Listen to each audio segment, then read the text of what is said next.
తెలంగాణ రాష్ట్రంలో భారతీయ జనతా పార్టీ రోజురోజుకి బలాన్ని పుంజుకుంటా ఉంది. కాంగ్రెస్ పార్టీ ప్రజల విశ్వాసాన్ని కోల్పోతా ఉంది. ప్రత్యామ్నాయంగా ప్రజలందరూ భారతీయ జనతా పార్టీ వైపు ఆలోచిస్తూ ఉన్నారు. ఇది నేను బీజేపీ నాయకుడిగా బీజేపీ ఆఫీసులో కూర్చొని చెప్తున్న మాట కాదు. గ్రౌండ్లో జరుగుతున్నటువంటి రియాలిటీని, ప్రజల ఆలోచన విధానాన్ని అనునిత్యం ప్రజల్లో ఉండేటువంటి వ్యక్తిగా మేము ముందు ఉంచదలుచుకున్నాం. ఈ రాష్ట్రంలో 10 సంవత్సరాలు పరిపాలన కొనసాగించిన తర్వాత, అసెంబ్లీ ఎన్నికల్లో ఓడిపోయిన తర్వాత గొప్ప ఫలితాలు తెచ్చుకుంటాం, పార్లమెంట్లో ఏదో గొప్పలు చేస్తామని చెప్పి అనేక మంది గొప్పలు చెప్తే పార్లమెంట్లో భారత రాష్ట్ర సమితి అనే పార్టీకి 0 స్థానాలను ఇచ్చిండ్రు తెలంగాణ ప్రజలు.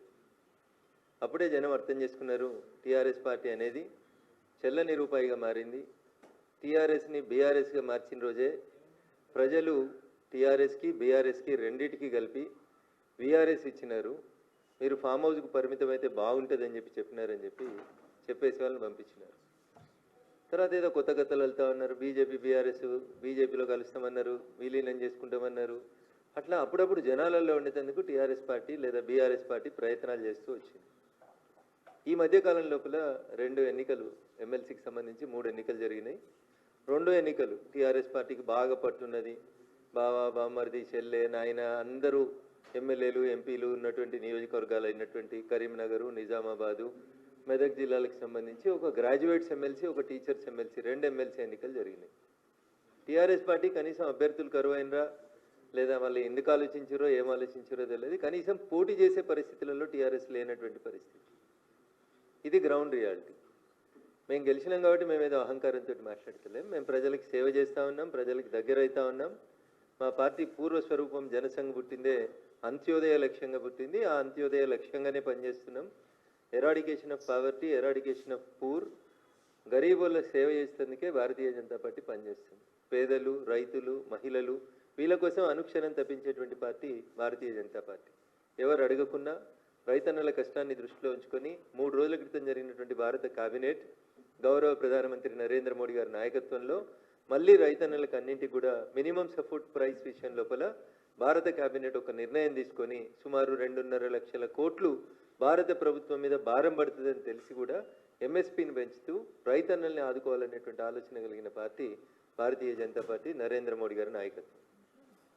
ఈ దిశగా భారతీయ జనతా పార్టీ ముందుకు పోతూ తెలంగాణ రాష్ట్రంలో కూడా ఒక పైస లేదని, మమ్మల్ని ఎవరు నమ్ముతలేరని, ఢిల్లీకి పోతే చెప్పుల దొంగలుగా మమ్మల్ని చూస్తుర్రని సాక్షాత్తు ముఖ్యమంత్రి లాంటి వాళ్ళు మాట్లాడుతున్న పరిస్థితులలో మేము నేషనల్ హైవేల పేరిటనో ఇంకో దాని పేరిటనో అనునిత్యం తెలంగాణలో ఒక రకమైనటువంటి డెవలప్మెంట్ యాక్టివిటీస్ కోసం డబ్బులు ఇస్తూ తెలంగాణ ప్రజలకి భారతీయ జనతా పార్టీ దగ్గరవుతూ వస్తూ ఉంది. గెలిచినటువంటి 8 మంది ఎంపీలు అనునిత్యం తెలంగాణ ప్రజల కోసం, తెలంగాణ రాష్ట్ర అభివృద్ధి కోసం, తెలంగాణ ప్రజల సంక్షేమం కోసం 24/7 తెలంగాణ రాష్ట్రం నుంచి గెలిచిన 8 మంది ఎంపీలం పనిచేస్తూ ఉన్నాం. రాష్ట్ర ప్రభుత్వం సగము, కేంద్ర ప్రభుత్వం సగం పెట్టి రైల్వే బ్రిడ్జిలు కట్టాలి, రైళ్ళు చేయాలి, అండర్ పాస్లు చేయాలి, అన్ని గేట్లు తీసేయాలని పనిచేస్తూ ఉంటే సగం పైసలు ఇవ్వక కేసీఆర్ ప్రభుత్వం 10 ఏళ్ళు పోతే 18 నెలల్లో వీళ్ళు కూడా మా దగ్గర పైసలు లేవు, మేము పైసలు ఇవ్వమంటే తెలంగాణ రాష్ట్రంలో ఉన్న అనేక లెవెల్ క్రాసింగ్లు, రైల్వే క్రాసింగ్లు, అండర్ పాస్లు ఇట్లా చాలా విషయాల లోపల కేంద్ర ప్రభుత్వమే, south central railway, railway board వీళ్ళందరూ కలిసి 100% పైసలు ఇచ్చి తెలంగాణలో railways development, national highways development ప్రతి అంశంలో ఎవరు మమ్మల్ని అడగకున్నా మేమే ముందుండి పనిచేస్తూ వస్తూ ఉన్నాం. మా మెదక్ జిల్లాకి, పూర్వం మెదక్ జిల్లా మొత్తం, ప్రస్తుతం సిద్దిపేట, సంగారెడ్డి, మెదక్ 3 జిల్లాలకు కలిపి అమృత్ 2 పథకం కింద మంచినీళ్ళ కోసం 260 కోట్ల రూపాయలని భారత ప్రభుత్వం ఒక మెదక్, ఉమ్మడి మెదక్ జిల్లాకే ఇచ్చింది. ఇట్లా డెవలప్మెంట్ చేస్తూ మేము ప్రజలకు దగ్గరకు అవుతూ జనం గుండె చప్పుడుగా భారతీయ జనతా పార్టీ మారుతూ ముందుకు పోతున్నటువంటి తరుణంలో రకరకాలైనటువంటి వ్యక్తులు, రకరకాలైనటువంటి అంశాలు, మా మీద వ్యక్తిగత బురద జల్లేటువంటి కార్యక్రమాలు. రఘునందన్ రావు మాట్లాడితే ఏదో టీఆర్ఎస్ మీద అక్కస్తోటి మాట్లాడుకునేటోళ్ళు అనుకునేటోళ్ళు. ఇంతకాలం రఘునందన్ రావు మీద వ్యక్తిగతంగా బురద జల్లేందుకు చాలామంది ప్రయత్నం చేసినారు. సోషల్ మీడియాలో ఇంకా కూడా నిన్న మా చెల్లె కవితమ్మ చెప్పినటువంటి పెయిడ్ ఆర్టికల్స్ రఘునందన్ రావు మీద రోజు రాపిస్తూనే ఉన్నారు. పెయిడ్ న్యూస్ ఛానల్స్, పెయిడ్ జర్నలిస్టులు, కొత్త పదాలు వింటున్నాం. 1995లో Raghunandan Rao contributor, but I never heard పైసలు తీసుకొని వార్తలు రాస్తారని, పైసలకు ఆర్టికల్ రాస్తారని మేము ఎప్పుడు జర్నలిజంలో పనిచేసినప్పుడు చూడలేదు. కానీ దురదృష్టం పెయిడ్ ఆర్టికల్స్, భారతదేశంలో అడ్రస్ లేని పేపర్లు, కానీ పొద్దుగా లేస్తే డిజిటల్ మీడియాలో కనబడతాయి. దొంగనే దొంగ దొంగ అని అరిచినట్టు కొంతమంది దొంగలకు జీతం ఇచ్చి రాపిచ్చి వాటిని పొద్దులేమగానే అన్ని యూట్యూబ్ ఛానళ్ళల్లో తిప్పించి వ్యక్తిత్వ హననానికి పాల్పడుతురు అని రఘునందన్ రావు మాట్లాడితేనేమో తప్పు అనిపించింది చాలామందికి. కానీ నిన్న వాళ్ళ ఇంటికెళ్ళి వచ్చినామనే చెప్పింది, వాళ్ళ చెల్లెనే చెప్పింది. వేరే దేశాలలో పెట్టి వ్యక్తిత్వ హననానికి పాల్పడుతురు, ఆడబిడ్డను మీ ఇంటి బిడ్డను నా వ్యక్తిత్వాన్ని హననం చేస్తే కూడా ఇది చేస్తలేరా అని నేను రాష్ట్ర ప్రభుత్వాన్ని ఈ సందర్భంగా సూటిగా అడుగుతా ఉన్నా. ముఖ్యమంత్రి గారిని వ్యక్తిత్వ హననం చేసిర్రు, నన్ను చేసిర్రు, ఆఖరికి ఆ ఇంటికి వెళ్ళి వచ్చిన ఆడబిడ్డ అని చెప్పుకున్నామే నిన్న ఆమె చెప్పింది వేరే దేశాలలో పెట్టి వ్యక్తిత్వ హననం చేస్తూ ఉన్నారు, పెయిడ్ బ్యాచ్ల్ని నడిపిస్తున్నారని. కవిత ఎవరిని ఉద్దేశించి పెయిడ్ ఆర్టిస్టులను పెట్టిర్రు, పెయిడ్ బ్యాచ్లు పెట్టి నడిపిస్తున్నారని చెప్తుందో రేవంత్ రెడ్డి గారికి రాష్ట్ర ముఖ్యమంత్రి గారికి తెలిసే ఉంటుంది. అందుకని ఆ పెయిడ్ ఆర్టిస్టులని ఆ పెయిడ్ బ్యాచ్ని అందరినీ కూడా వెంటనే కేసులు పెట్టి రిమాండ్ చేయాలని నేను కూడా డిమాండ్ చేస్తా ఉన్నాను. ఎందుకంటే వ్యక్తుల వ్యక్తిత్వాన్ని హననం చేసేటువంటి అధికారం ఆర్టికల్ 19 మీకు ఇవ్వలేదు. ఫ్రీడమ్ ఆఫ్ స్పీచ్, స్వేచ్ఛ మీకు ఉందని చెప్పి మీరు ఎవరి మీద పడితే వాళ్ళ మీద ఏది పడితే అది రాసే అధికారం ఎవరికీ లేదు, ఏ ఛానల్కి లేదు, ఏ పేపర్కి లేదు, ఎవరికి లేదు. సో ఆ అంశం లోపల కవితకి ఇలా కడుపును వచ్చినట్టు కనబడుతుంది. కానీ మీరు అధికారంలో ఉన్నప్పుడు డ్రోన్లు ఎగిరేసిరని కొంతమంది రిమాండ్ చేసిర్రు, తప్పుడు కేసులు పెట్టిర్రు, రకరకాలైనటువంటి అవస్థలు పెట్టిర్రు. ఇలా నీ దాకా వస్తే చెల్లెకి కడుపును వస్తావు. అయినా ఈ పంచాయతీ ఈ రాష్ట్రంలో టీఆర్ఎస్ లేదు అని చెప్పడానికి నేను చేస్తున్నటువంటి ప్రయత్నం. టీఆర్ఎస్ ఏడుంది రాష్ట్రంలో? టీఆర్ఎస్ను వద్దని వాళ్ళ నాయననే ముంచేసి బీఆర్ఎస్ చేసేసి ఆ బీఆర్ఎస్ను వద్దనుకొని ప్రజలు బీఆర్ఎస్ ఇచ్చారు. ఇలా టీఆర్ఎస్, బీఆర్ఎస్, కవిత, కేటీఆర్, కేసీఆర్ అనేది చెల్లని రూపాయలుగా మారిపోయినాయి తెలంగాణ సమాజంలో. 2001 కేసీఆర్ తెలంగాణ ఉద్యమాన్ని ప్రారంభించినప్పుడు 18 నుంచి 35 ఏళ్ళ వయసున్న వాళ్ళంతా జై తెలంగాణ అంటే ఇట్లా పుట్టలు తెచ్చుకొని వచ్చినారు, రోడ్డు మీదకి వచ్చినారు. ఆ ఆవేశాన్ని, ఆ ఆలోచనని 10 సంవత్సరాల మీ పరిపాలన లోపల చంపేసి బిడ్డకో శాఖ, కొడుక్కో శాఖ, నాయనకో శాఖ ఇచ్చి మీది మీరే చేసుకొని మిమ్మల్ని మీరే పెంచుకొని మీ ఆస్తులు మీరు పెంచుకొని మిమ్మల్ని మీరే ఎదుగుదలకు ఉపయోగించుకున్నారు తప్ప తెలంగాణ ప్రజలకు ఏం జరగలేదు. తెలంగాణ రాష్ట్రం రావాలని పెట్రోల్ పోసుకొని తనను తగలబెట్టుకున్న శ్రీకాంతాచారి కుటుంబానికి ఏం దక్కలేదు మీ 10 ఏళ్ల పాలన లోపల.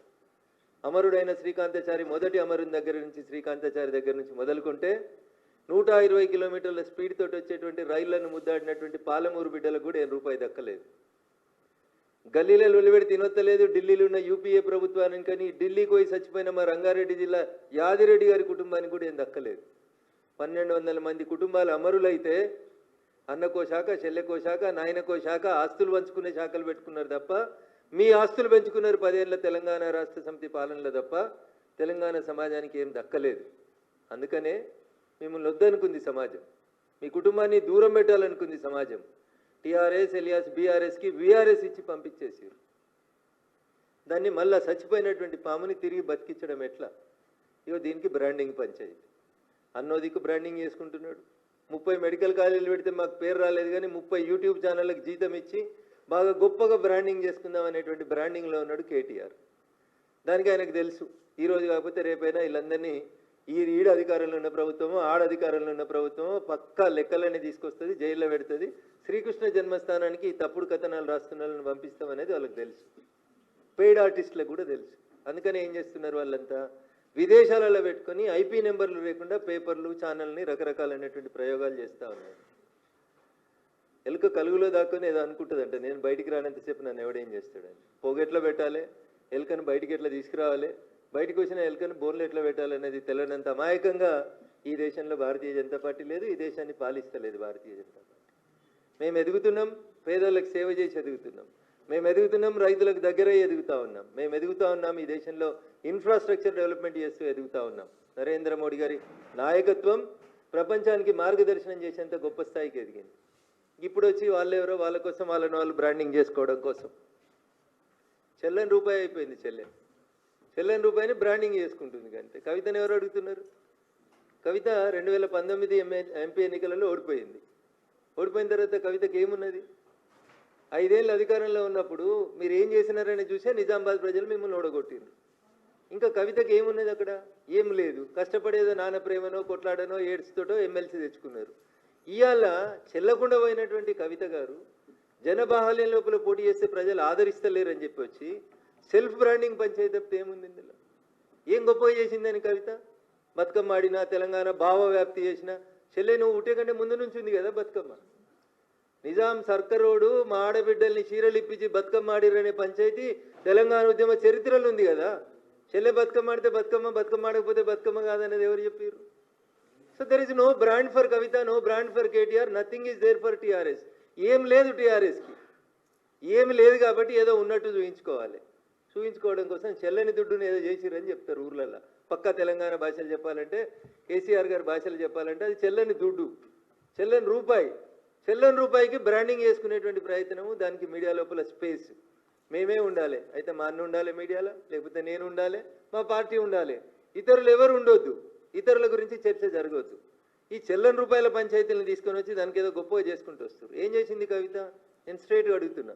ఈ అమరుల కుటుంబాన్ని పరామర్శించిందా? ఈ అమరుల కుటుంబాన్ని ఆదుకున్నావా?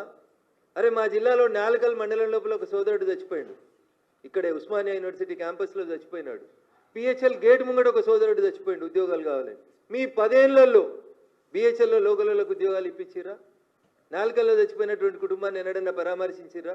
10 ఏళ్ళు అధికారంలో ఉంటే మీరు చేసిందేముంది తెలంగాణలో చెప్పురు. మా మిరిదొడ్డిలో ఒక జర్నలిస్ట్ చచ్చిపోయాడు, జేఏసీ టెంట్లో జై తెలంగాణ జై తెలంగాణ అని అరిచి చచ్చిపోయాడు. కనీసం 10 లక్షలు ఇవ్వలే కుటుంబానికి, జర్నలిస్ట్ కుటుంబానికి. ఏం చేశారు మీరు అధికారంలో ఉన్న 10 ఏళ్ళు? పైసలు సంపాదించుకున్నారు, ఆస్తులు పెంచుకున్నారు తప్ప జనానికి వాస్తవాలు అర్థమైన తర్వాత మిమ్మల్ని వద్దని అనుకున్నారు జనం. ఇక వాళ్ళని వాళ్ళు బ్రాండింగ్ చేసుకోవడం కోసం టూ క్వైట్ కాంట్రడిక్టరీ స్టేట్మెంట్స్ చెప్తున్నారు కవిత గారు. ఒకసారి ఏమంటున్నారు, బీజేపీలో బీఆర్ఎస్ని విలీనం చేయమని చర్చలు జరిపారు. రెండోసారి ఏం చెప్తుంది, మా పార్టీకి ఒకడే ఒక నాయకుడు కేసీఆర్. మరి కేసీఆర్ గారిని బయటకు వచ్చి చెప్పమని. అవును నేను చర్చలు జరిపినా, నేను విలీనం చేద్దాం అనుకుంటున్నా, చెప్పురు అట్లాంటివి ఏమన్నా ఉంటే. మళ్ళీ ఒకసారి ఏమంటుంది, మేము విలీనం చేసుకోవడానికి మేము సిద్ధంగా లేము. టీఆర్ఎస్ పార్టీ పుట్టిన 2001 నుంచి 2 నిమిషాలు మీకు గుర్తు చేస్తాం. 2004 ఎన్నికలు వచ్చినాయి, 2001లో టీఆర్ఎస్ పుడితే. 2004లో ఎవరితో పొత్తు పెట్టుకుందన్న టీఆర్ఎస్ పార్టీ? కాంగ్రెస్ తోటి పొత్తు పెట్టుకుంది. గులాం నబీ ఆజాద్ గారితో పాటు పిసిసి అధ్యక్షుడు వాళ్ళ ఇంటికి పోతే 2004లో పొత్తు పెట్టుకుని రాష్ట్రంలో కేంద్రంలో 2 చోట్ల మంత్రులు ఉన్నది టీఆర్ఎస్ ప్లస్ కాంగ్రెస్. ఆ తర్వాత 2009 వచ్చిందన్న. 2009 రాగానే క్వైట్ కాంట్రడిక్టరీ. అప్పటిదాకా తిట్టిన సిపిఎం తోటి పొత్తు పెట్టుకున్నారు, సిపిఐతో పొత్తు పెట్టుకున్నారు, తెలుగుదేశం పార్టీతో పొత్తు పెట్టుకున్నారు, మహాకూటమి అని చెప్పి పొత్తు పెట్టుకున్నారు. పొత్తులు మీరే పెట్టుకుంటారు. 2004లో ఒక పొత్తు, 2009లో ఒక పొత్తు, 2014 తెలంగాణ వచ్చింది. ఏం చేసిర్రు? మేము విలీనం చేస్తాం, మాకు దర్శనం ఇస్తే చాలు, మమ్మల్ని కాళ్ళు మొక్కనిస్తే చాలు, మొత్తం కాందాని వస్తామని పోయిర్రా పోలేదా? దండం పెట్టిర్రా పెట్టలేదా? ఫోటోలు దిగిర్రా దిగలేదా? పొత్తులు మీరే పెట్టుకుంటారు, విలీనాలు మీరే చేసుకుంటారు, మీరే ప్రకటనలు చేసుకుంటారు, మీరే ఆలింగనాలు చేసుకుంటారు. పోనీ ఎన్నడన్నా బీజేపీ తోటి మీకు మాకు ఏమైనా పొత్తుందా?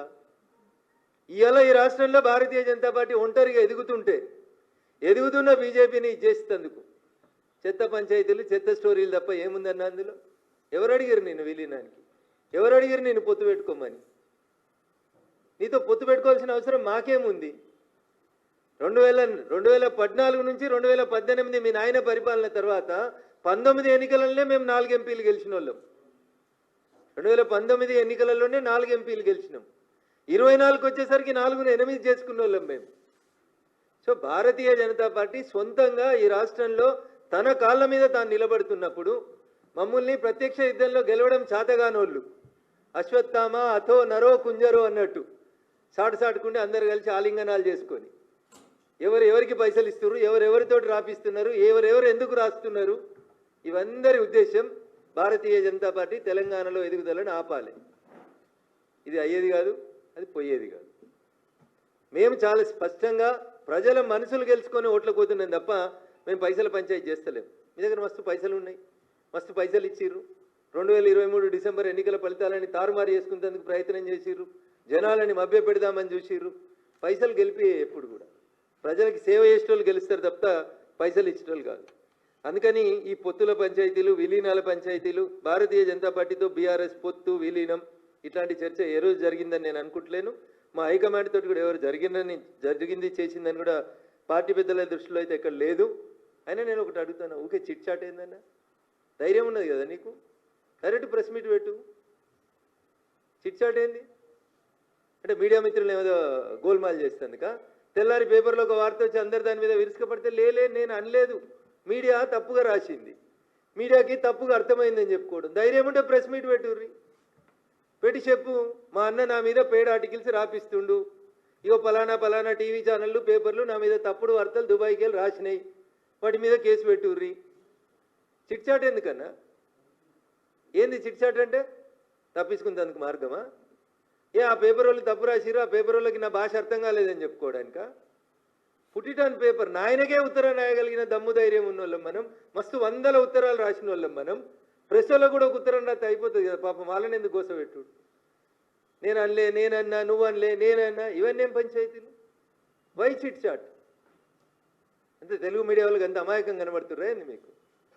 డైరెక్ట్ ప్రెస్ మీట్ పెట్టుర్రి, డైరెక్ట్ చెప్పుర్రి, ఉన్నట్టు చెప్పుర్రి, కుండ బద్దలు కొట్టినట్టు. లేనిదెందుకు? లేని మాటలు ఎందుకు? లేని పంచాయతీలు ఎందుకు?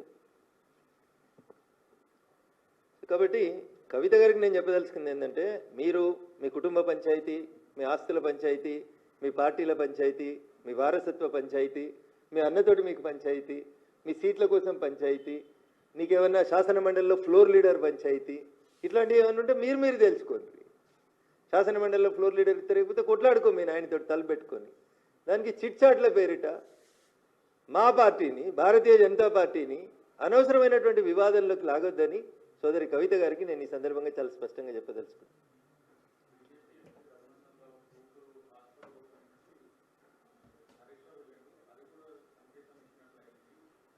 మరి ఆ రోజు హరీష్ రావుని ఎందుకు సస్పెండ్ చేయలేదు?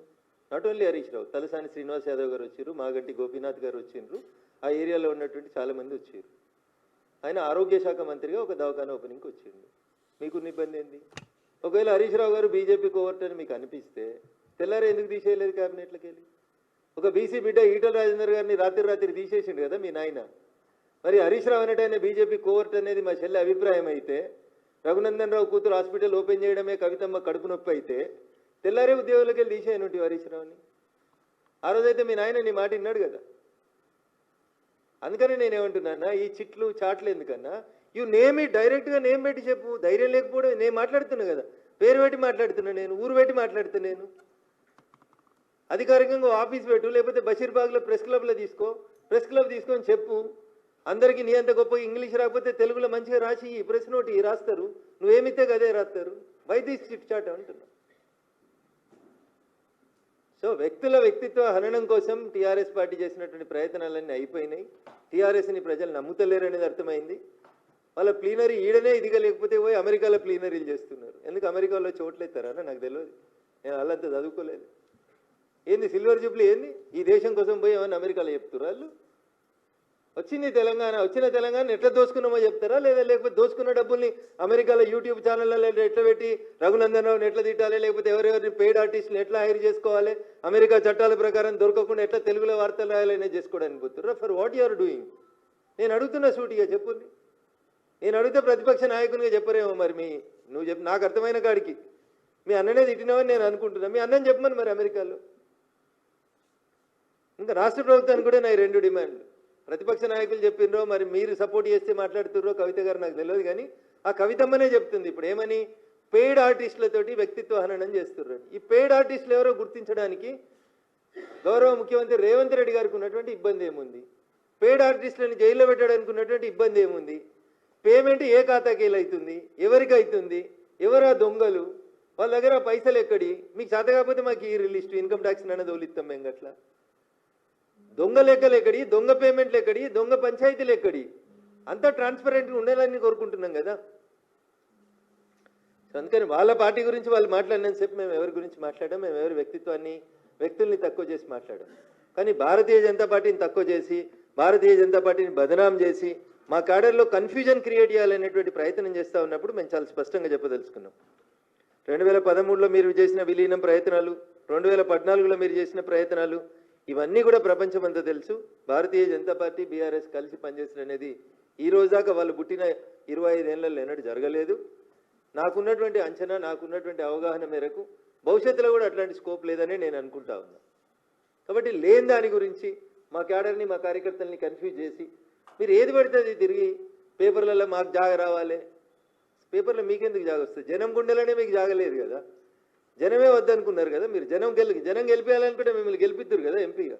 జనం గుండెల్లో జాగలేదు, పరపతి పోయింది, గౌరవం పోయింది, వాళ్ళ నాయన భాషలో చెప్పాలంటే ఇజ్జత్ పోయింది.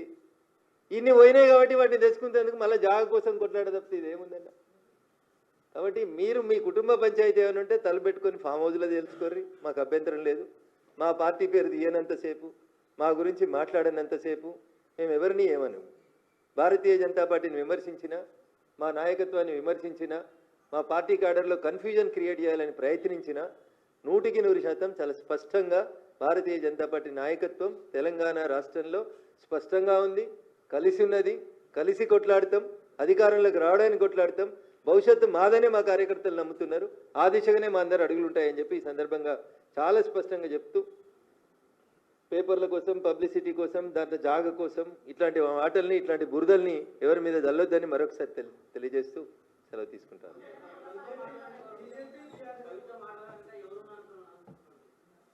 ఇప్పుడు టీఆర్ఎస్ బలహీనపడాలి, టీఆర్ఎస్ నాశనం కావాలని ఎవరు కోరుకుంటారో నాకంటే ఎక్కువ మీకే తెలుసు అన్న. వాళ్ళే మాట్లాడిస్తారు.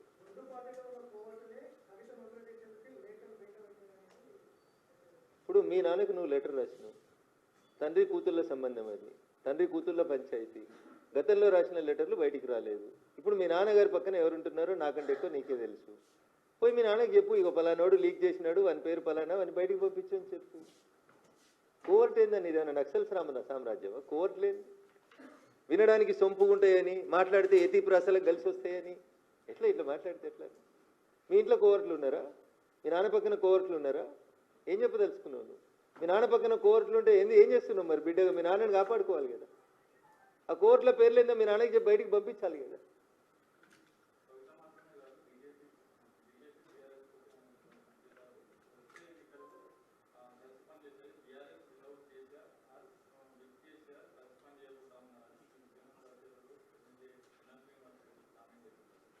నేను ఎన్ఎం శ్రీనివాసరెడ్డి గారు ఏం మాట్లాడినారో నేను వినలేదన్న.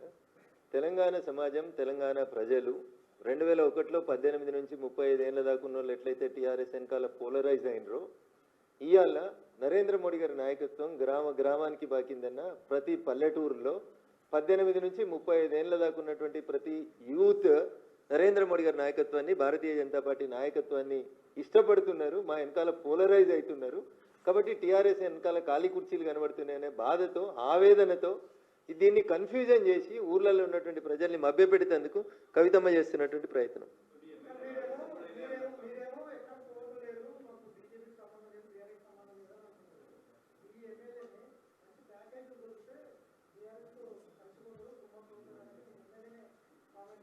నేను వినలేదన్నా, మా ఎమ్మెల్యేలో ఎవరు మాట్లాడినో వినలేదు. ఒకవేళ ఎవరైనా మాట్లాడితే మా రాష్ట్ర పార్టీ పెద్దలు, అధ్యక్షులు, ఆల్ ఇండియా అధ్యక్షులు ఖచ్చితంగా దానికి సమాధానం చెప్తారు.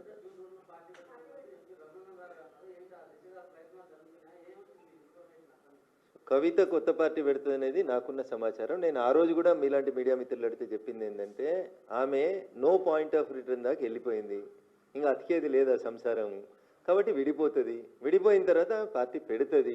ఇది ఒక రాజకీయాలలో నాకున్న 20 ఏళ్ళ 23 ఏళ్ళ అనుభవంతో చెప్తున్నాను. 2001 నుంచి ఆ కుటుంబాన్ని దగ్గరగా చూసిన వ్యక్తిగా, రాష్ట్ర రాజకీయాల్లో జరుగుతున్నటువంటి పరిణామాల్ని గమనిస్తున్నటువంటి వ్యక్తిగా, 2014లో అధికారంలోకి వచ్చిన తర్వాత కాంగ్రెస్ పార్టీ 2019లో పార్టీ పెట్టించిన విషయం మీకు మాకు అందరికీ తెలుసు. కాబట్టి పార్టీలు ఎవరు పెట్టిస్తారు, పైసలు ఎవరు ఇస్తారు, ఎవరికి అవసరం అనేది చాలా స్పష్టంగా కనబడుతుంది కదా. వాళ్ళేంది నీళ్ళేంది తెలుస్తుంది, నా నోట్లోకి వెళ్ళేంది. కానీ ఇది చిట్చాటు కాదు, I'm speaking openly.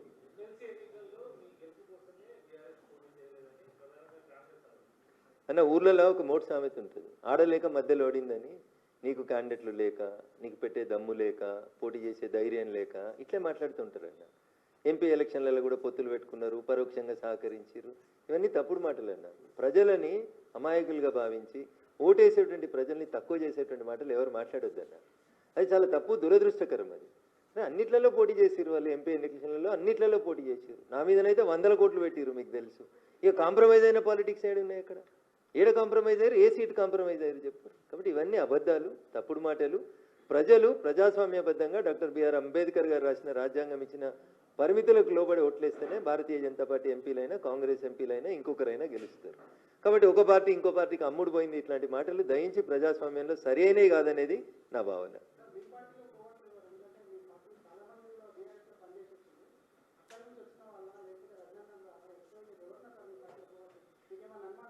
Bharatiya Janata party తన పార్టీలో కోవర్ట్లుంటే గుర్తుపట్టలేనంత అమాయకమైనటువంటి స్థితిలో లేదు. గల్లీ నుంచి ఢిల్లీ దాకా భారతీయ జనతా పార్టీకి నాయకత్వం ఉంది. కేంద్రంలో అధికారంలో ఉన్నాం కాబట్టి ఐబీలు, ఎస్బీలు, ఇంటెలిజెన్స్లు అన్నీ కూడా అట్లాంటి తప్పుడు వ్యక్తులు ఎవరన్నా మా పార్టీలు ఉంటే 100% సమాచారం ఇస్తాయి. సో టీఆర్ఎస్కేలు వచ్చిన వాళ్ళ అని చెప్పి మీరు ఒక వర్గాన్ని ఎత్తి చూపే ప్రయత్నం మీడియా తొందరపడి చేయొద్దని చెప్తా ఉన్నా. కోవర్టు పని చేసిన వాళ్ళు ఎవరు కూడా బీజేపీలో లేరు, ఉండరు, మనలేరు. వాళ్ళ ఫ్యూచర్ కూడా బీజేపీలో కొనసాగదు.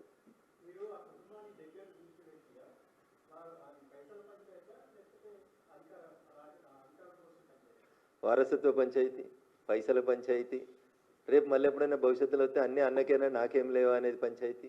ఈ రాష్ట్రంలో కాదు పక్క రాష్ట్రంలో కూడా అదే అయింది. ఏమైందో మీకు తెలుసు. నేను I don't want to name anybody. పక్క రాష్ట్రంలో కూడా ఏమైంది? అధికారం కోసం పంచాయతీ, సీట్ల కోసం పంచాయతీ, నోట్ల కోసం పంచాయతీ, ఇంకేముంటుందని అంతకుమించి. అల్టిమేట్గా బాగా పైసలు 10 సంవత్సరాలు అధికారంలో ఉన్నప్పుడు బాగా ముద్దు వచ్చింది. ఆ ముద్దను పంచుకునే కాడ పంచాయతీ వచ్చింది. అంతకుమించి ఇంకొంటుందన్న. కమ్యూనిస్ట్ ఉద్యమ నాయకుడు అని చెప్పుకునేటువంటి మావో గారు అనుకుంటే ఒక సందర్భంలో చెప్తారు, all human relationships are linked with finance. మానవ సంబంధాలన్నీ ఆర్థిక సంబంధాలే అని చెప్తారు. మార్క్స్ చెప్తారు. మార్క్స్ చెప్పినటువంటి మాట, మానవ సంబంధాలన్నీ ఆర్థిక సంబంధాలే అని చెప్తారు. ఇంతకంటే ఎక్కువ ఏముందన్న? కుల్లం కుల్లా కనబడుతూనే ఉంది. Thank you.